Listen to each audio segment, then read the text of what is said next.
mucho cereal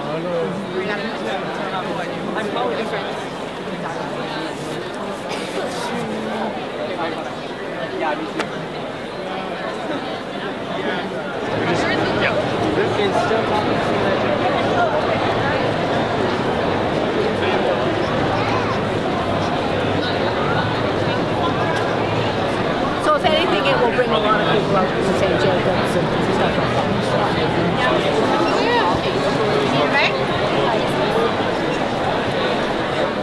What do you got there, Mike? I got X-Men 137 and Fantastic Four 102. Nice, nice. Too much glare, I can't see them. Oh, how about that? That's great, yeah. Okay.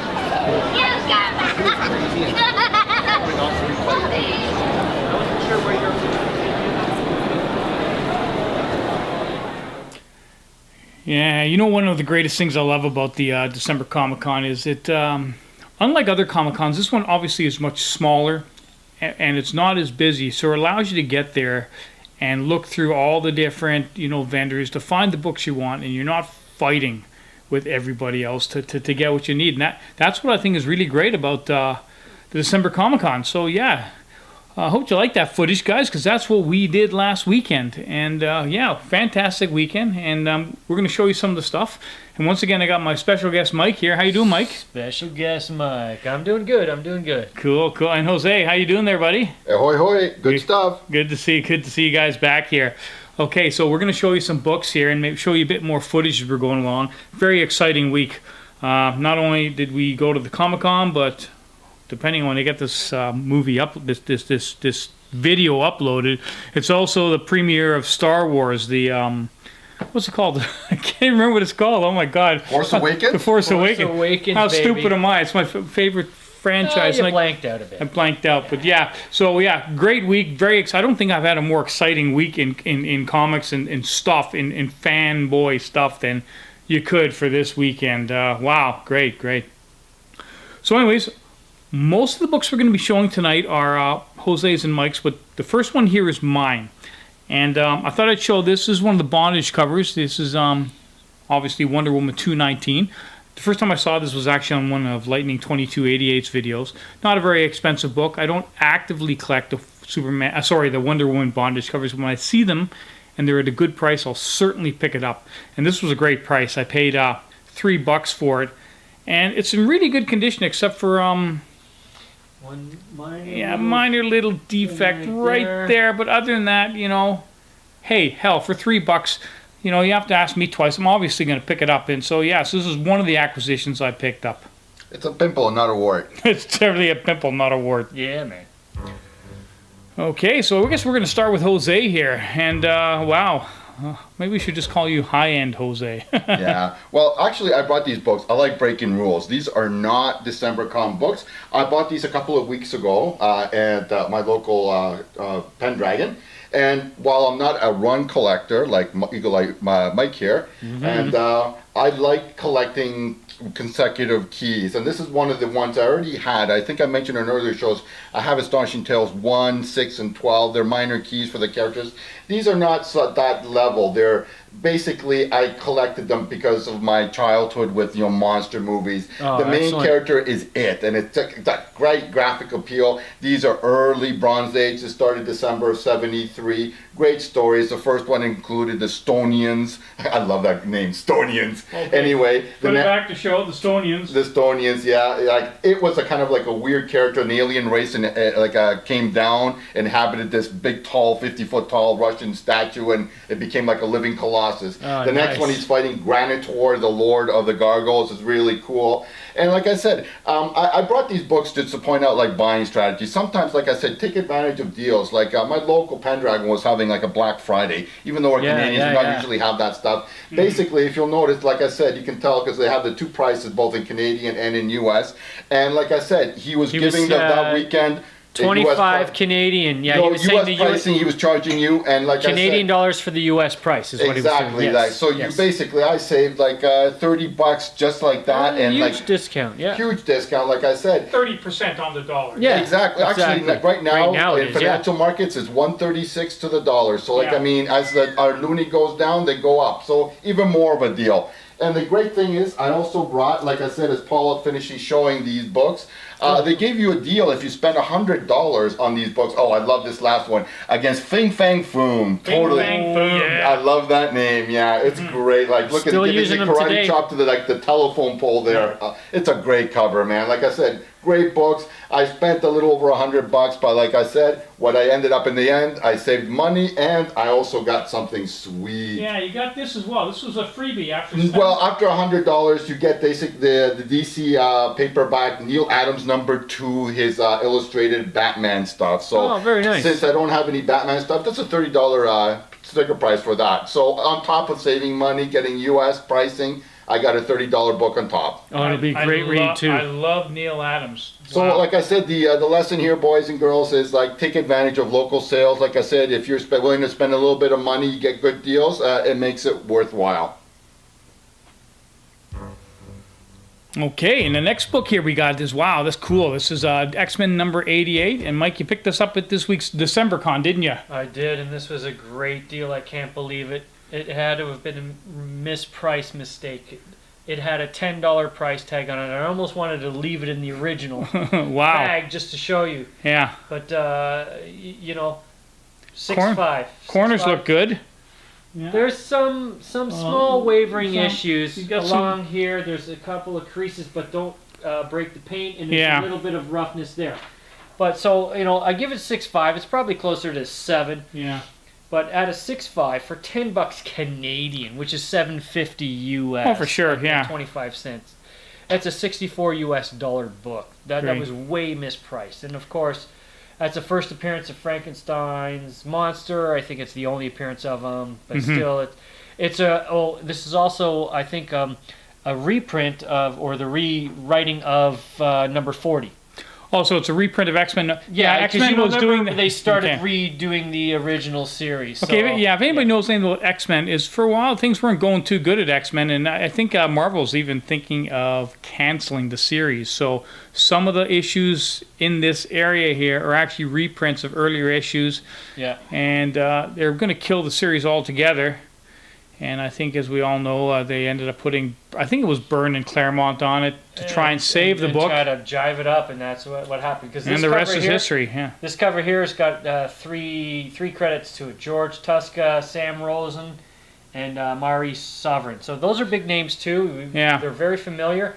And penciler might have been Don Heck.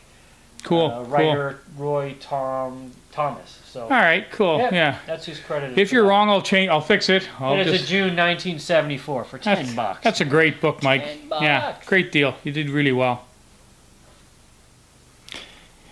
Wow, and of course, you know, Mike wouldn't be Mike if he didn't come home from the con with at least one Fantastic Four, and this time it was number 92. Yeah, from Cool. November 1969. In U.S. dollars now, because I started converting stuff. So roughly, and I gave it a 25 cents on the dollar. 18.75 is what I paid for it. That is easily an 8. It's really nice. Worth about $60, and of course, that's a cover by Jack Kirby and Joe Sinnott. Stanley writing. And that is a very nice cover, Mike. I mean, it is a great, and again, the book looks in really good condition. It's very one, white. Is it one of your Forest City finds? Because I know we spent a lot of time at Forest City this weekend. Oh yeah, I spent. Actually, this one was the guys from Kitchener who are called Hagenland. Hagenland, yeah. They should get a sign because everyone just goes, who are these guys? But they have great stuff. Yeah. And I actually had 93, which I need in my hand, but then I went through these other bins and saw this one. It's like, oh, that's so much whiter. Yeah, I'll take that one for now. I think I spent the first 2 hours at Forest City, and then the rest I've of the time. got a lot of stuff from them too. I'm very happy with what I got from them too. Yeah. And I think depending on the vendor this weekend, I mean, I heard a couple of vendors say it was too slow. Personally, I loved it. I like not having to fight the crowds. It's nice to when you don't have to stand and wait 15 minutes for someone to finish the next Exactly. bin that you want to dig through. Yeah. Yeah. Cool. Okay, back to Jose. Not one of his more expensive books, but a nice book just the same. Jose, talk to me. Okay, I've been introducing this. These are my con books now. I'm introducing this book first because this is the first book I found at the con, and I took it to be a good sign. As you know, I'm a Power Girl fan. So, like I said, this is part of the Showcase Presents series. Issues 97, 98, and 99 are 3-part detailed origins. Yeah. And like I said, it would interest basically only two kinds of people: Power Girl collectors and completists collecting the whole Showcase run. But like I said, I mean, it led me to get other books, and that's why I basically don't think I paid $10 for this. I paid $25. But I utilized the strategy of bundling. Basically, I did, after a quick scan, I realized that we had 1 or 2 really good vendors, and concentrate my efforts because I only had $150 total without access to nothing else. That was it, not a penny more. Yeah. And basically, I said, to maximize the spending money, spend it all in one place if that guy's got what you want. That way you can basically offer him a deal. Now, the book value of Or all you the can books... ask him for a deal. Exactly. Yeah. Well, that's the thing. You're basically you're getting the most bang for your buck. You know, it might not be prone to a deal on a $20, $30 book on itself, but if you're spending $100, $150, $200, they're more prone to give you more of a deal volume. That's what's called bundling. Basically, you're making $150 seem more. The book value of all 6 books was $210, and I basically got everything for $150. That's why, like I said, $25 a book. This book was $10. I paid $25. But when you see the other 5 books I got, you'll realize I more than made up for it.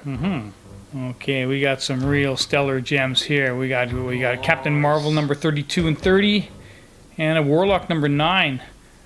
All right, Jose, well, tell us, what made you decide to pick these ones up? Well, you know what? Like, I made a list, and as well-intentioned as making lists are, chances are, unless you have a pretty extensive list, you're not gonna, if you're fine-tuning it that much, you're not gonna find something at a small con. What I did have on the lookout was Captain Marvel's 27 and 28, which are the second and third full appearances of Thanos, everyone's favorite bad guy. After Iron Man 55, those are numbers 2 and 3 as far as appearances. I'm always a big believer in buying like early appearances of major characters, and Thanos is a major bad guy.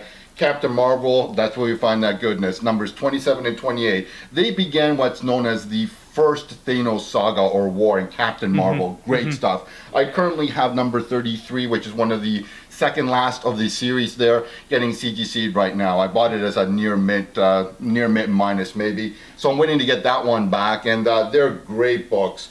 The third book in the middle there is Warlock. Now there's, by the way, these are all Jim Starlin. You know, he did everything basically in these books. The Warlock number 9 continues the saga of basically the Strange Tales 178, 179, 180, 181. It starts the second Thanos saga. That's why it says pulse-pounding premiere issue. And if you'll notice the issue, it's a production problem. The E is cut off at the end. If you want to point that out, like I said, I didn't even notice that. Yeah, apparently it's a common thing. I mean, actually, most of them are like that. If you pull it, you can see it's very badly cut. Wow. So that's normal. For like I said, normally sometimes we recently talked about how like a cut was really catastrophic in a book. That was that Marvel premiere with Doctor Strange. In this case, it doesn't really mar from the look of the book. So, like I said, these are all very high grades. I would say 8.5, 9s, maybe 9.2s. Again, for $25 each, that's what the bundling aspect. These are all, well, the Marvels, if they're 9.2s, are $100 US each. Yeah. For $25, and like the Warlock is a good $30-40 book, if not more. Good books. Cool. And it's funny, up until a few years ago, Captain Marvel was almost it wasn't, but that's what it's a thing like Thanos. I mean, it's great stories with a great bad guy. Like, I mean, check out the names of the stories. From number 30, the title is To Be Free from Control with the Controller. I mean, Thanos eventually, the Controller is winning against Captain Marvel. Thanos steps in and kills the Controller. A really kind of cool villain. It's not his first appearance. That was in Iron Man number 12, an early Iron Man, which I have seen at our local. So it's a good book. And the other one is number 32, Thanos, the Insane God. Cool. Great stellar stories. You know, great stuff from Jim Starlin. Great acquisitions, Jose. Fantastic. Excellent. When we